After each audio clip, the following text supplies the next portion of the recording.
All right. All right. Good afternoon. In just a few minutes, we'll have our guests from UNDP to talk about Afghanistan. That'll have Kandi Wignaraja, the Assistant Secretary General and head of the Asia Pacific section in UNDP, and she will be joined by Abdullah Al-Dardari, UNDP's resident representative in Afghanistan, and they'll talk to you about the one-year review of Afghanistan since August 2021.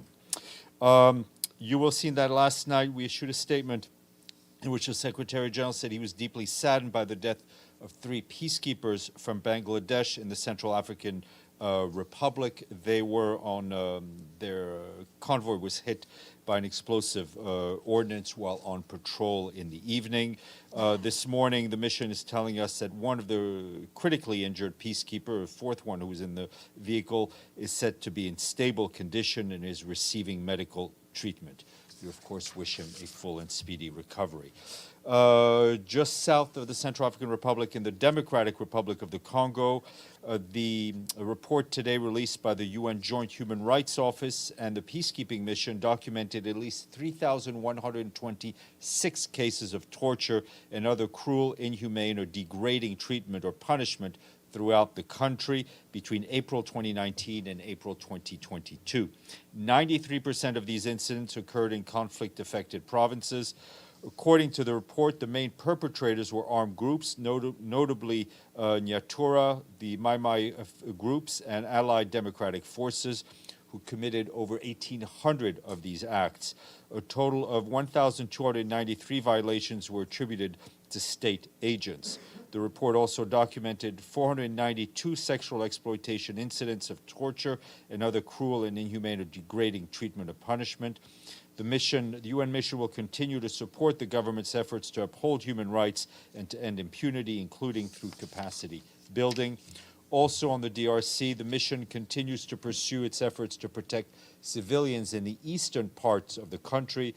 A joint UN mission and armed forces of the Democratic Republic of the Congo patrol has been sent to North Kivu after presumed forces from the Allied Democratic Forces attacked Vido near Oicha in Beni territory. This took place yesterday, and the attack triggered a population displacement towards the nearby settlement of Chabi. And the armed forces, the nearby settlement of Chabi, and also towards the armed forces of the DRC camp. Initial reports indicate that 8 civilians were killed and at least 10 houses and schools were torched by assailants. Our Deputy Secretary General Amina Mohammed continued her visit to Kenya today. She met with the newly elected president, Dr. William Ruto. The two discussed the impacts of climate change currently being experienced in Kenya, with a drought that has caused losses of almost $1 billion in livelihood so far. The Deputy Secretary General and President Ruto also discussed Kenya's leadership at the regional and global levels. Ms. Mohammed also met with Governor Anne Waiguru, chairperson of the Council of Governors, and attended a roundtable with Kenyan county governors to discuss climate action at the local level. The Deputy Secretary General listened to their concerns, challenges, and suggestions around climate change in their counties, and also stressed the importance of long-term planning and the imperative to leave no one behind in climate emergency responses. Tomorrow, she will travel to Kajiado, a county heavily impacted by the ongoing drought in Kenya, before going off to Cape Town in South Africa, where she's scheduled to deliver the Archbishop Desmond Tutu lecture. Also on travel, the head of our peacekeeping department, Jean-Pierre Lacroix, will visit India, the United Arab Emirates, Pakistan, and Japan, and that trip starts tomorrow until the 15th of October. In New Delhi, Mr. Lacroix will participate in a 2-day meeting organized by the Challengers Forum, which brings together leading policymakers, practitioners, and academics on key issues linked to peace operations. He will then travel to Abu Dhabi, Islamabad, and Tokyo. The purposes of Mr. Lacroix's visit is to thank countries for their contributions and support to UN peacekeeping, as well as to update on progress enhancing the effectiveness of peacekeeping, including through the Secretary General's Action for Peacekeeping Plus initiative. During this trip, Mr. Lacroix will meet with senior government officials to discuss these topics. Back here at 3 p.m., the Security Council will meet to discuss the Democratic People's Republic of Korea, and council members will hear a briefing from Khaled Kyari, the Assistant Secretary General for the Middle East, Asia, and the Pacific in the Department of Political and Peacebuilding Affairs. That'll be an open meeting. Yes, we will try to get you his remarks before, and I hope we will be successful. We also, of course, as you know, issued a statement yesterday in which the Secretary General strongly condemned the launch of a ballistic missile of possible intermediate range by the DPRK on October 4th.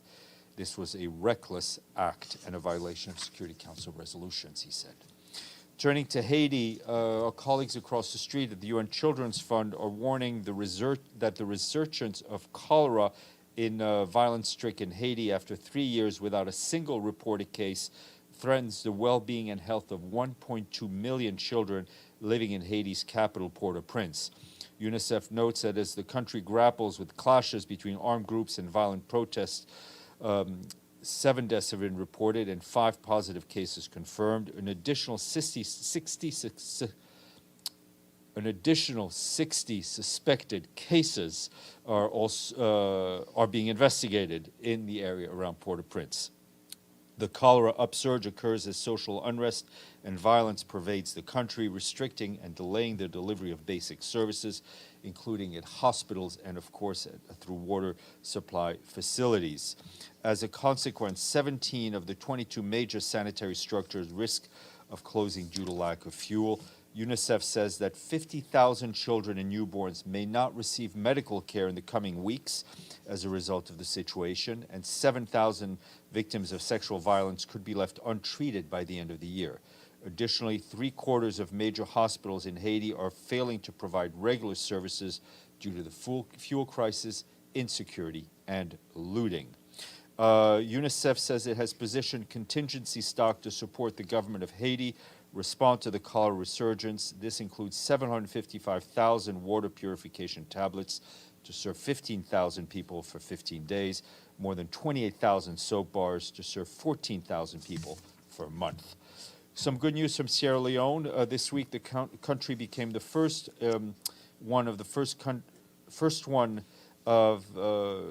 group of countries in West Africa to introduce and roll out the human papilloma virus vaccine as part of routine immunization to prevent deaths due to cervical cancer.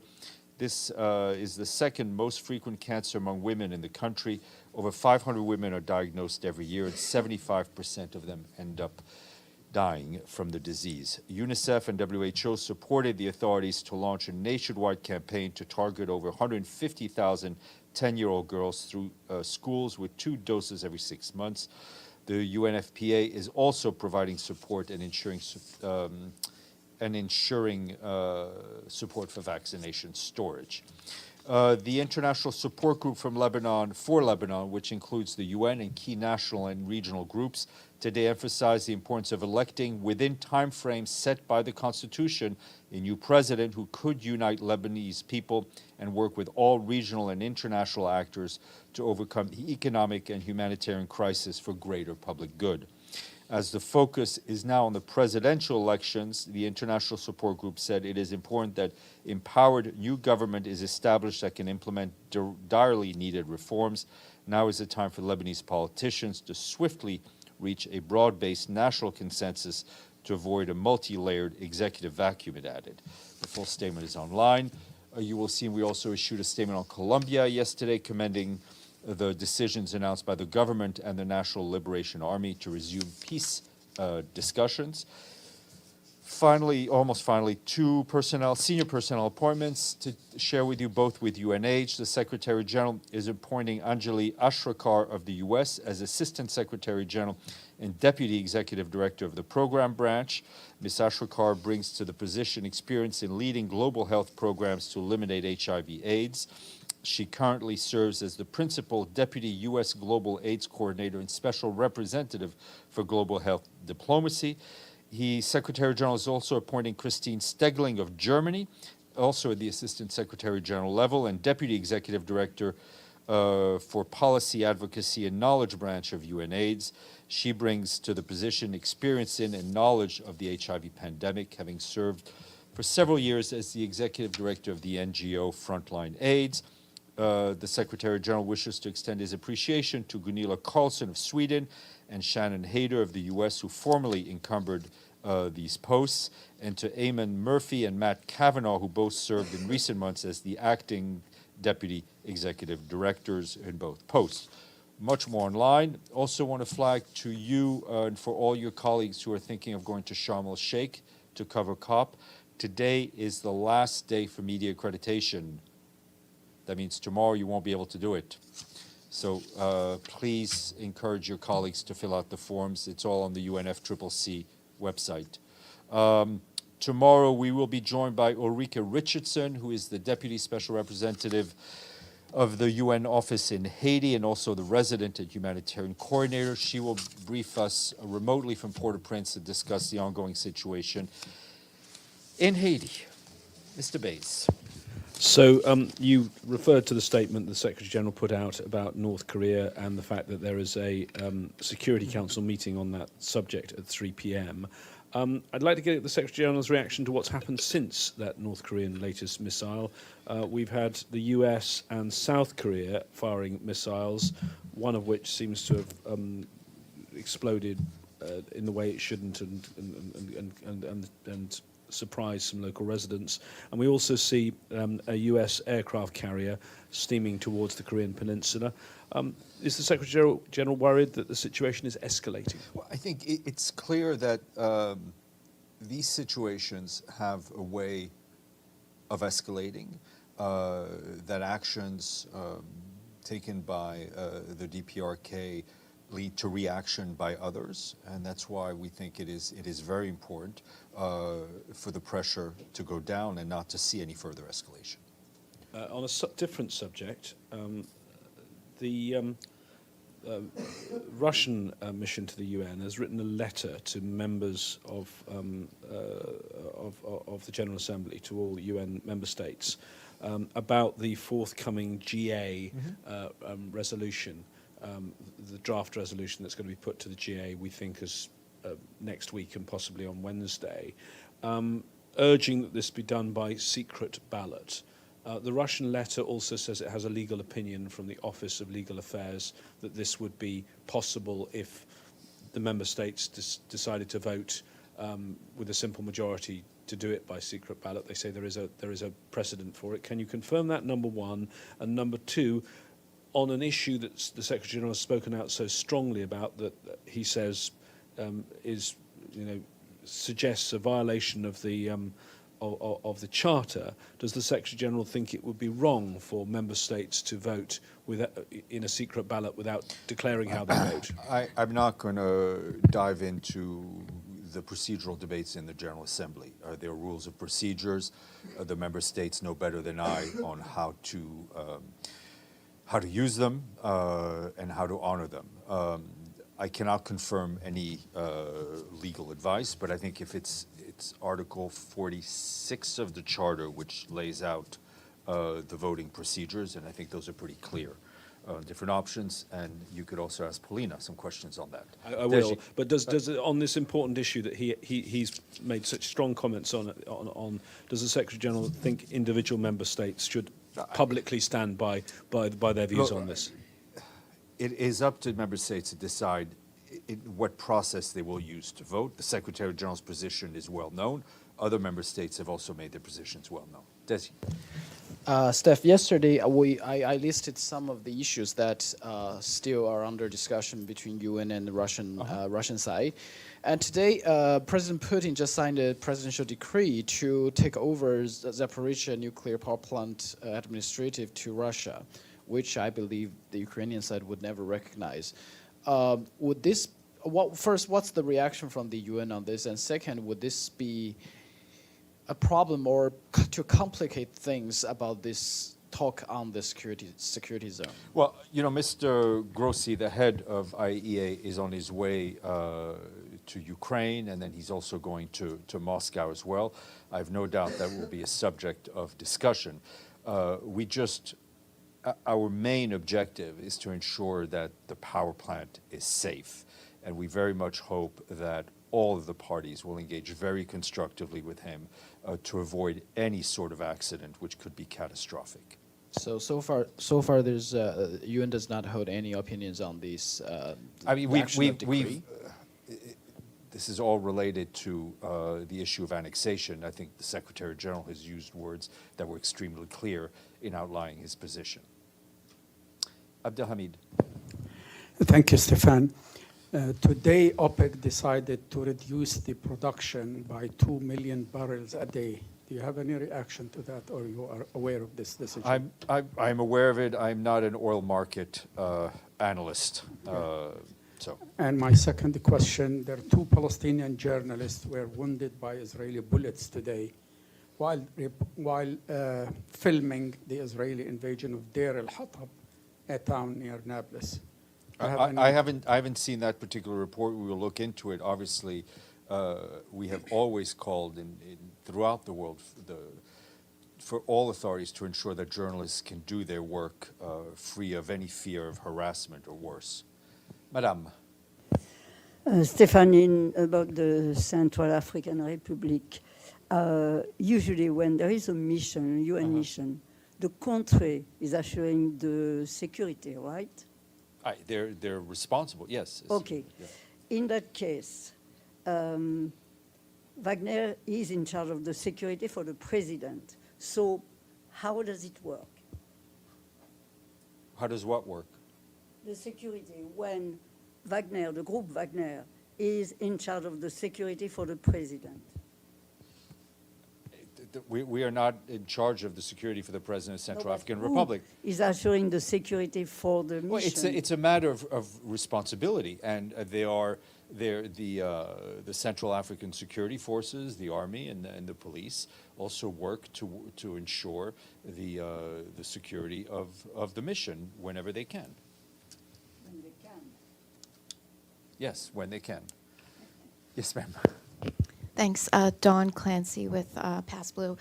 About a month ago, the International Civil Aviation Organization, also known as ICAO, issued a security concern about Russian aircraft that's used for peacekeeping and humanitarian missions. Excuse me, UN peacekeeping and humanitarian issues, basically saying that they're not airworthy because of the security concern. I know at the time there were mitigation measures put in place regarding the Secretariat's fleet, a commercial fleet of Russian aircraft, but I'm wondering if now there's been any movement on securing vendors or operators to replace Russian aircraft for these missions. And then I have a second question. I think it was on Friday, the Russian consulate up on the east side, 91st Street, was vandalized, red paint everywhere, and I'm wondering if the Secretary General has any comment.